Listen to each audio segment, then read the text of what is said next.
On our last episode, we began looking at one of the most popular arguments for Islam. In fact, in our time, it is the most popular argument that Muslims use to try to show that Islam is true. So, as we saw last time, when we look at the Quran, so when we look at the arguments that are laid down in the Quran for Islam, they're very strange arguments. You have what I've called the argument from literary excellence, which is basically the Quran is so wonderful and masterful in its eloquence that it must be the Word of God, which is, I'm just going to say it, it's one of the worst arguments ever offered for anything ever.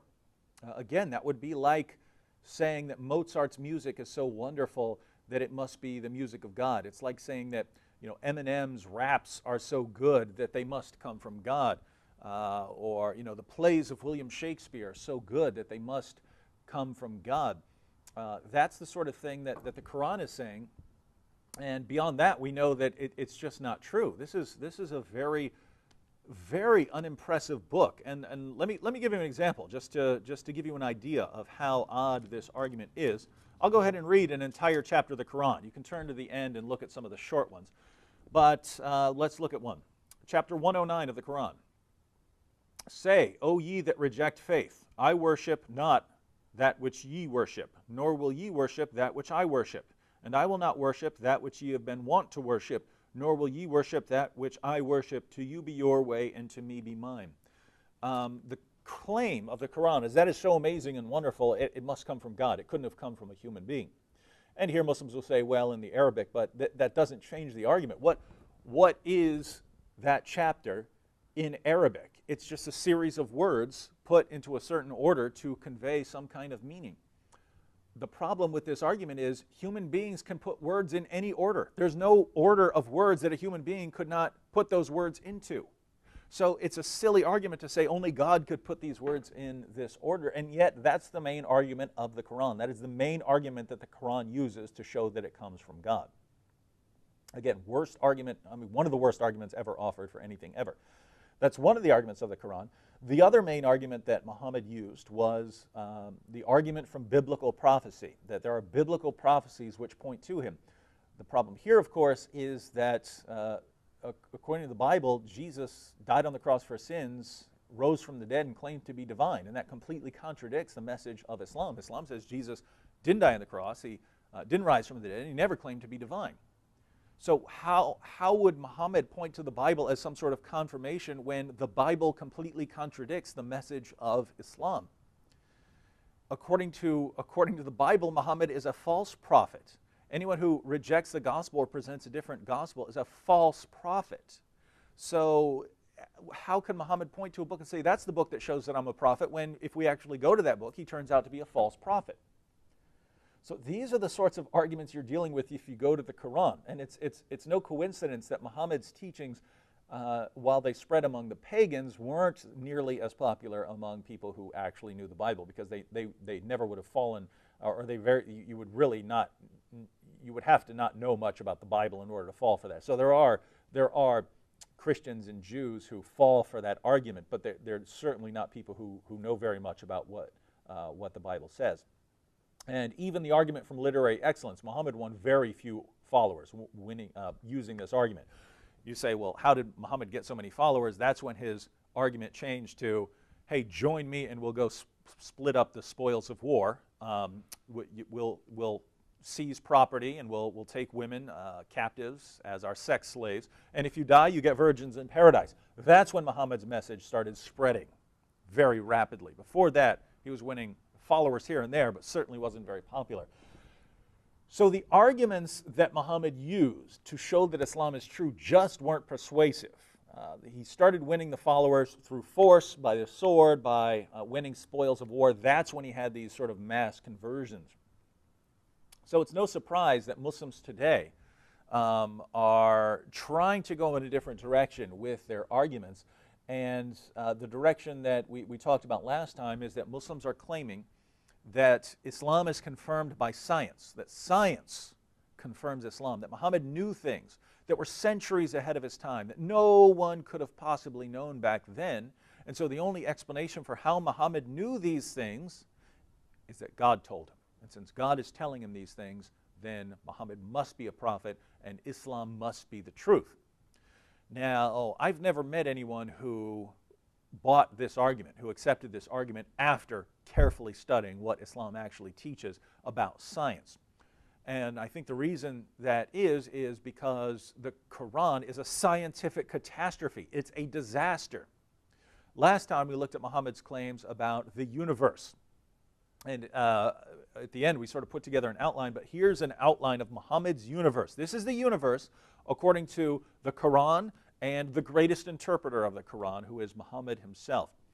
And what we have, this is the universe. There are 7 earths. All of them are flat. They're stacked on top of each other like pancakes, except there's a long distance in between each one. So there's space in between each of these flat earths that are, really huge. Out on the edge of the top earth, that's our earth, is a pool where the sun sets. The sun sets in this pool. There are also 7 heavens above the earths that are like domes that will fall on us if Allah doesn't hold them up. In the lowest heaven, so the lowest dome, this is where the stars are, but stars are missiles that God uses to hurl at demons when they try to sneak into heaven to listen to something. And all of this is sandwiched in between a giant fish and 8 giant goats, each goat which is as tall as one of the heavens. This is the most absurd view of the universe anyone could possibly come up with, and that's what the Quran and Muhammad's companions taught about the universe. So if science somehow confirms Islam, where is the confirmation? Where does Muhammad make a statement that he couldn't have known? Anytime he speaks of something that ordinary people wouldn't have known, he gets it wrong. He gets it wrong every single time. So how does this confirm it? But we only looked at one issue last time. That's Muhammad's view of the universe. Right now we're going to take things in a different direction and look at Muhammad's view of human reproduction, because we have statements in the Quran, we have statements in the Hadith. Muhammad's going to tell us a lot about human reproduction, how the entire process of human reproduction. Let's take a look. Chapter 86, verses 5 through 7 of the Quran. We read, "Now let man but think from what he is created. He is created from a drop emitted, proceedings from between the backbone and the ribs." Here he's talking about a drop of semen or sperm. He says, let man think what he is created from. He is created from a drop emitted, so a drop of sperm emitted, proceeding from between the backbone and the ribs. According to Muhammad, semen is formed between the backbone and the ribs. So between your back, the backbone, your spine, and your ribs. That's in this area. Is this where semen is formed? No, it's not. That's not the job that's going on anywhere in here, right? So now Muhammad didn't know this. He thinks this is where semen is formed and it eventually comes out. But that's just totally wrong. So even here on the first step of semen production, Muhammad's getting it wrong. Let's see what else he says. Sahih Muslim number 608. Man's discharge, sperm, is thick and white, and the discharge of a woman is thin and yellow. So notice, women have a kind of sperm too, and man's discharge is thick and white, and the discharge of women is thin and yellow. So there's a difference between them. Now, that's just false. If he's talking about human reproduction here. Women don't have anything that's like semen or sperm. Women have an egg, an ovum, and so they're very, very different. It's not a thin yellow fluid. So Muhammad's getting the most basic elements of human reproduction. He's getting them wrong. But let's go further. Sahih Muslim number 3328. Salama said, "O Allah's apostle, Allah does not refrain from saying the truth. Is it obligatory for a woman to take a bath after she gets nocturnal discharge?" So a wet dream, as men get. He said yes, if she notices the water, i.e. the discharge. Salama smiled and said, "Does a woman get discharge?" So she's asking him, do we get discharge or nocturnal emissions like men do? Allah's apostle said, then why does a child resemble its mother? Notice she asks, do we have something like you men have, that is semen? And he says, of course, because sometimes the child resembles its mother. So you must have a discharge that's similar to the semen in a man, because sometimes a child resembles its mother rather than its father. So we know why a child resembles its father. It's got something to do with what the man is doing. So obviously women are the same, and they're not. They're not. Because Muhammad is relating all of this to some sort of nocturnal emissions that's, again, like what most people would call a wet dream. Men have that, women don't, right? Because women don't have that sort of thing. They have an egg, an ovum. So Muhammad, once again, is getting everything wrong. Sahih Muslim, number 3329. Allah's apostle said, Gabriel has just now told me of the answers. So someone asked Muhammad 3 questions. And he said that, only a prophet could know the answer to these questions. And one of them was about why a child resembles the father's family sometimes, and why the child resembles the mother's family sometimes. And Muhammad he claims that he got the answer from the angel Gabriel. He says, as for the resemblance of a child to its parents, if a man has sexual intercourse with his wife and gets discharged first, the child will resemble the father.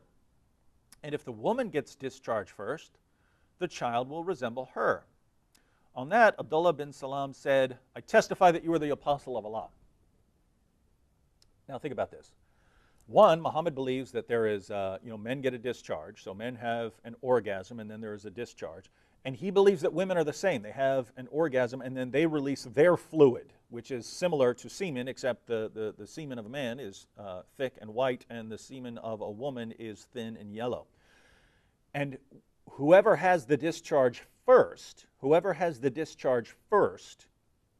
that's who the child will resemble. If you've taken any sort of biology class, you know how absurd that is. The woman's egg is not like that.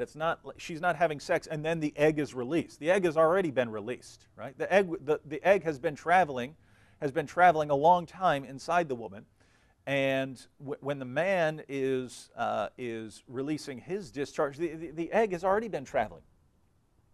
So this is completely wrong, saying, oh, whichever parent has discharge first, that's who the child's going to resemble. This is nonsense. It's completely wrong.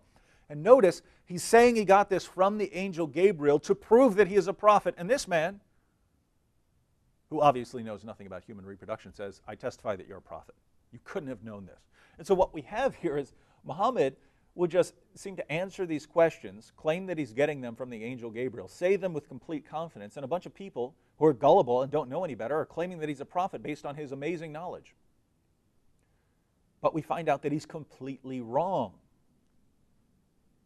And so these people were converting based on nonsense, complete nonsense, that we now know is false. So my question for Muslims who want to tell us that Islam is the truth, what do you do now? These are the teachings that supposedly confirmed Muhammad as a prophet, and we now know that they are false. So if these are the things that were supposed to confirm Muhammad as a prophet, and they're wrong, why should we accept Muhammad? Especially when you say that we should accept Muhammad because of his amazing scientific insights, which are all wrong. I'm confused here. And it just sounds like there's a lot of deception going on from Muslims who actually know what Islam teaches. In other words, from your actual scholars who know what the Muslim sources say. When they say that Islam is, has all these scientific miracles, I think they're being deceptive, because if you've read this stuff, you know this is just nonsense. And so that's the scholarly types. They have to know that they're spouting nonsense if they've read this. And other than that, you have your average Muslim on the street who's never read any of this, who just thinks that Islam contains all these scientific miracles because that's what his leaders have told him. He's never actually examined the Quran, has never actually examined the Hadith, has just assumed that his leaders are telling him the truth when they're not. And then you're running out saying, oh, Islam is confirmed by science. Well, Muhammad's getting everything wrong. And the revelations that are supposedly coming from the angel Gabriel, think about that. Muhammad says he got that explanation, that whichever parent has the first discharge, that's who the child's going to resemble. Muhammad says he got that from the angel Gabriel. That's the same angel where he's supposedly getting the Quran. Now, go into biology class and tell your teacher this is how it really works. If you believe Muhammad's a prophet, go into your biology class and say this is how reproduction actually works. This is why a child resembles one parent over another. You'll get laughed out of class. You'll fail the class because we know that's wrong. Scientifically, that is false. But that's what Muhammad says he got from the same source as the Quran. If this is obviously false, and that's where Muhammad is getting the Quran from, doesn't that mean this isn't really coming from God? It certainly isn't coming through the angel Gabriel. That's how it looks to me. Sahih Muslim, number 614. Muhammad said, the reproductive substance of a man is white and that of a woman yellow. So he's back on the white and yellow discharge. And when they have sexual intercourse, and the man's substance prevails upon the female's substance, it is the male child that is created by Allah's decree. And when the substance of the female prevails upon the substance contributed by the male, a female child is formed by the decree of Allah. So now Muhammad is actually explaining how the sex of a child is determined, whether the child will be male or female. Does he get this right? Let's look. The reproductive substance of a man is white, that of a woman is yellow. When they have sexual intercourse, the male's substance prevails upon the female's substance. So the male's substance sort of overpowers the female's substance, then the child's going to be male. But if the female's substance prevails upon the male's, then the child will be female. Is that right? If you've taken Biology 101, you know that it's the male's semen that determines whether the child is male or female, right? Because the woman only contributes an X chromosome. The male can contribute an X or a Y, depending on which individual sperm reaches the egg. So it's the male's substance that determines the sex of the child, whether the sex is male or female. The egg doesn't determine that. So this is completely wrong. Muhammad is explaining why a child turns out male or female, and he gets it wrong. He thinks, oh, it's the woman, if her substance prevails, then it'll be a woman. It's not how it works. It's not how it works. It's a good guess. I can understand why he would think that, but it just turned out to be false. And yet, this is the prophet who is confirmed by his amazing scientific insights, which, again, are all wrong. Chapter 22, verse 5 of the Quran. Consider that we created you out of dust, then out of sperm, then out of a leech-like clot, then out of a morsel of flesh, partly formed and partly unformed, in order that we may manifest our power to you. So now we have a sort of sequence. Man is originally created out of dust, then is created out of sperm. So once a man is created, then new human beings are created through sperm. So we created you out of dust, then he gives us the sequence of embryonic development, the development after the sperm. It says, then out of sperm, then out of a leech-like clot. There's no clot involved here. There's no clot in the stages of embryological development. Then out of a morsel of flesh, partly formed and partly unformed, in order that we may manifest our power to you. Let's look at a couple more passages because he's going to explain what all of this means. Chapter 40, verse 67. It is he who has created you from dust, then from a sperm drop, then from a leech-like clot. Then does he get you out into the light as a child. So we have the sequence. A couple more. Chapter 23, verses 12 to 14. Man did we create from a quintessence of clay, so that's the original man. Then we placed him as a drop of sperm in a place of rest, firmly fixed. Then we made the sperm into a clot of congealed blood. So the sperm turns into a clot of blood. Is that true? No. It's not how it works. Sperm does not turn into a clot, a blood clot. But that's what Muhammad thought, and that's what the author of the Quran thought. So if you're saying that Allah is the author of the Quran, you're telling me that Allah doesn't know that human beings don't go through a blood clot stage when they develop. So we made the sperm into a clot of congealed blood.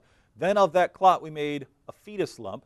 Then we made out of that lump bones and clothed the bones with flesh. Then we developed out of it another creature.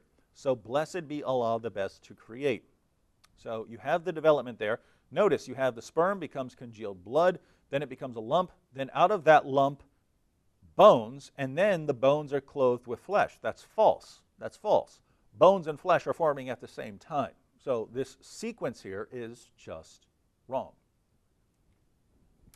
Sahih Muslim 6397, Muhammad said, Allah, the exalted and glorious, has appointed an angel as the caretaker of the womb. And he would say, my Lord, it is now a drop of semen. My Lord, it is now a clot of blood. My Lord, it has now become a lump of flesh. And when Allah decides to give it a final shape, the angel says, my Lord, would it be male or female, or would he be an evil or a good person? Notice here, Allah only decides male or female, which sounds to me like he contradicts what he says earlier about the substance of the man or the substance of the woman prevailing and deciding the sex.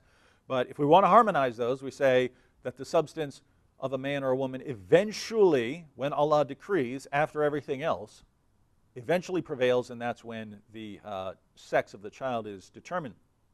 But notice what he says here. It's now a drop of semen, then it's a clot of blood. Again, that's false, but that's what the Quran says. Now it has become a lump of flesh, and when Allah decides to give it a final shape, the angel says, my Lord, would it be male or female? So the sex of the child is determined after everything else. There's the semen stage, then the blood clot stage. Now it's a lump of flesh. And it's only then, after all of that occurs, that's when it's decided whether it's a male or a female. Is that correct? No. As soon as the sperm enters the egg, it's decided whether it's a male or female. That's at the very beginning of the process. So again, Muhammad is getting everything wrong. Sahih al-Bukhari, 3208. Allah's apostle, the true and inspired, said, the matter of the creation of a human being is put together in the womb of the mother 40 days, and then he becomes a clot of thick blood for a similar period. So now he's actually giving us a timeline here. He's actually giving us some numbers to work with. So there's 40 days put together in the womb for 40 days, then becomes a blood clot. So remember, it's the sperm stage, then it becomes a blood clot. Well, if that initial stage before the blood clot is 40 days, that means for 40 days it's just the semen. It's just the semen sitting inside the woman mixed together with the male semen and the female semen sitting together. And only after that it becomes a blood clot. Is that right? Is there a 40-day semen stage? No, that's completely wrong. He's getting it wrong. He's getting everything wrong. And only after that there's the blood clot stage. So this is demonstrably false. Again, go in your biology class and say, hey, for 40 days there's the semen stage. That's wrong. It's wrong. You'll get laughed out of class. You will fail biology if you believe this. But so any of you Muslims out there, if you're going through biology or you're going through med school, what do? Your prophet got everything wrong. And this is what's supposed to confirm him as a prophet. So putting all of this together, right, just like we put together Muhammad's view of the universe, now we can put together Muhammad's view of reproduction. Muslims tell us it's Muhammad's amazing scientific insights in the Quran and the Hadith that show that Islam is true. Putting all of this together on Muhammad on human reproduction, we have semen forms between the backbone and the ribs. That's false. Then it joins with the female semen. That's false. And whichever one is discharged first determines which parent the child will resemble. That's false. The child spends 40 days as a drop of sperm. That's false. Then the child spends another 40 days as a clot of blood. That's false. Then the child becomes a lump. That's false. Then the child becomes bones. That's false. Then the bones are wrapped with flesh. That's false. And after the final shape is determined, God finally decides whether the child will be male or female. That's false. The only thing Muhammad gets right here is that human reproduction has something to do with sex and it has something to do with semen. That's it. Everything else is wrong. He gets everything else wrong. So the only things that Muhammad gets right are the things that anyone could have told you. Everything else he gets wrong, and yet science somehow confirms Islam. So we've looked at Muhammad's view of human reproduction. We have a few minutes left, so let's look at one final topic in the area of science and Islam. We'll look at Muhammad on disease and personal hygiene. Muhammad's going to give us some insights on disease and personal hygiene. In the Quran, chapter 4, verse 3, says that Muslims can marry up to 4 women. in Surah 4, verse 24, and many other passages, we find that Muslims are allowed to take female captives and to have sex with them. So you have your 4 wives, and you have your captives that you captured when you went out in battle. You fought in a town. You took the women captive. Think about this. You can have female slaves, female captives, and your wives. I'm going to point this out. Monogamy is the best defense against the spread of sexually transmitted disease. The more people you're having sex with, the more you're going to spread disease. So you go and attack a town. You beat the town. You defeat the town. You take some captives for yourself. You don't know what diseases those women have, and you have sex with them. Now you've got the disease, and then you go back and you have sex with your 4 wives. Now all 4 wives have the disease. The other women have the disease. You have your wives. You're having your children, and they have children. Now the children have the disease. This is horrible. This is a horrible practice. And yet this is laid down in the Quran itself. But Muhammad also gave us plenty of teachings on personal hygiene and the spread of disease. Sunan Abu Dawud, number 67. I heard that the people asked the Prophet of Allah, water is brought for you from the well of Buddha. It is a well in which dead dogs, menstrual cloths, and excrement of people are thrown. The Messenger of Allah replied, verily, water is pure and is not defiled by anything. These people want to wash up with some water from a particular well, but it's not a well with clean water in it. It's a well that's used as a garbage dump. And so they say it is a well in which dead dogs, menstrual cloths, and excrement of humans is thrown. Muhammad, should we be using this water and rubbing it all over ourselves? Muhammad says, water is pure and is not defiled by anything. Is that true? Do you believe that? Use some water with dead animals and human waste thrown in it and use that and rub it all over your body? You think that's good? That's what your prophet says, if you're a Muslim. Do you believe him? I'd like to see you go and carry this out. Actually, I don't want to see you do this because you could die from following your prophet here. Sunan ibn Majah, number 520. It was narrated that Jabir ibn Abdullah said, we came to a pond in which there was a carcass of a donkey, so we refrained from using the water. No, notice, that's smart. You got a little pool of water here. You got a dead donkey floating in it. Don't drink that. Don't drink it. So we refrained from using the water until the Messenger of Allah came to us and said, water is not made impure by anything. Then we drank from it and gave it to our animals to drink, and we carried some with us. So we weren't going to drink that dead donkey water, but Muhammad came along and he said, it's fine, drink all the dead donkey water you want. What's amazing is Muslims don't believe this. Muslims can only survive because they don't follow this, and yet they're not following things that their prophet said because they know they're wrong. They know these things are wrong. Sahih al-Bukhari, number 5782. Allah's messenger said, if a fly falls into the vessel of any one of you, let him dip all of it into the vessel and then throw it, the fly, away. For in one of its wings there is a disease, and in the other there is a healing or antidote for the disease. So, according to Muhammad, if a fly, which may have just been crawling on human waste or animal waste or something like that, may have diseases all over it, if it lands in your food or drink, dunk it all the way in, because even though one of the wings has a disease, the other wing has the cure. So you want to get all that cure off that fly so that you don't get sick. Is that true? No, that is ridiculous to say that, oh, this wing has the disease, this wing has the cure for the disease. Musnad Ahmed. Muawiyah said, I saw the Prophet sucking on the tongue of the lips of Al-Hasan, son of Ali, may the prayers of Allah be upon him, for no tongue or lips that the Prophet sucked on will be tormented by hellfire. So Muhammad is sucking on the tongues of his young relatives. But think about this, putting all of this together. You wash up in a well with a dead dog and human waste and menstrual cloths put in it. Then you drink some water from a pool with a dead animal floating in it. So you drink that and you're dipping the fly. You're going to die from this. You're going to die from this stuff. Muslims don't follow it. And so this is just amazing. This is an amazing situation. Everything Muhammad says about the universe that he could possibly get wrong, he gets wrong. Everything that he could get wrong about human reproduction, he gets wrong. Everything he could say about disease and that sort of thing, he gets wrong. He gets everything wrong. And yet it's science that confirms Islam.